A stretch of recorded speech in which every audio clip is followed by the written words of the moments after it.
T24 news Gujarat. દક્ષિણ ગુજરાતની અલગ અલગ લો કોલેજના 500 વિદ્યાર્થીઓ સનદ માટેની પરીક્ષાથી વંચિત। બાર કાઉન્સિલ ઓફ ઇન્ડિયા દ્વારા વિદ્યાર્થીઓને એનરોલમેન્ટ નંબર ન ફાળવવામાં આવ્યો। કોલેજની ભૂલના કારણે હવે આ વિદ્યાર્થી પરીક્ષાથી વંચિત છે। કોલેજો દ્વારા બાર કાઉન્સિલ ઓફ ઇન્ડિયાને ઇન્ફેક્શન ફી ન ભરતા વિદ્યાર્થી મુશ્કેલીમાં પડ્યા। દક્ષિણ ગુજરાતની 6 લો કોલેજ વિદ્યાર્થીઓ અટવાયા। આ કોલેજોમાં સુરતની વીટી ચોકસી તેમજ સિદ્ધાર્થ લો કોલેજ, નવસારીની દિનશાદ આબુ લો કોલેજ, વલસાડની શાહ કે એમ લો કોલેજ, ભરૂચની મહામંડલેશ્વર શ્રી કૃષ્ણાનંદજી લો કોલેજ। આ કોલેજોના 500 વિદ્યાર્થીઓ સનદ માટેની પરીક્ષા નહીં આપી શકે।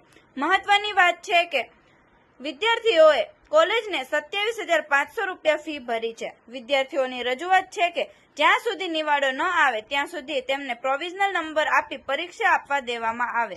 જી, આપનું નામ અને કઈ પરીક્ષાથી વંચિત રાખવામાં આવ્યો છે? એનરોલમેન્ટ નંબરનું મીનિંગ શું છે? મારું નામ અમિત કશ્યપ છે। મારું અત્યારે ભણવામાં એટલે LLM ચાલે છે, પણ હું વિદ્યાર્થી માટે આપણે લડત લડીએ છીએ કે LLBના જે વિદ્યાર્થી હતા TY પૂરું કર્યું છે એ લોકોને હજી એનરોલમેન્ટ આપવામાં આવ્યું નથી। કોલેજવાળા તો એમ સપોર્ટ કરે જ છે, એ લોકોએ બધી જ કોલેજ આપણી લોને એ લોકોએ સપોર્ટ કરી છે, પણ બાર કાઉન્સિલ ક્યાં અટકાવે છે એ આપણે જાણ ખબર નહીં પડતી। પૈસા ભરવા છતાં અને અટકી રહ્યું છે। આ ટાઈમ ટેબલ આપી દીધું છે કે નવેમ્બરમાં એક્ઝામ છે કંઈ, અને આપણે આપવા પછી એનરોલમેન્ટ કાર્ડ ત્યાં લગી આપી દેવું જોઈએ। આ મારી વિનંતી છે બાર કાઉન્સિલ ઓફ ગુજરાતથી। આ કોની ભૂલ કારણ છે? કોની ભૂલ લાગી રહી છે?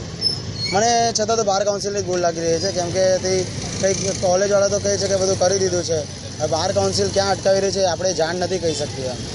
આ જે નંબર આપ્યા બાદ કઈ કઈ એક્ઝામ આપવામાં આવે છે? આ નંબર આપ્યા બાદ AIB કરીને એક્ઝામ આપવામાં આવે છે। એ એનરોલમેન્ટ કાર્ડ આવે એના પછી જ આપવામાં આવે, એ ફોર્મ ભરાય અવનવા સમાચાર જોવા માટે જોતા રહો T24 ન્યૂઝ ગુજરાત।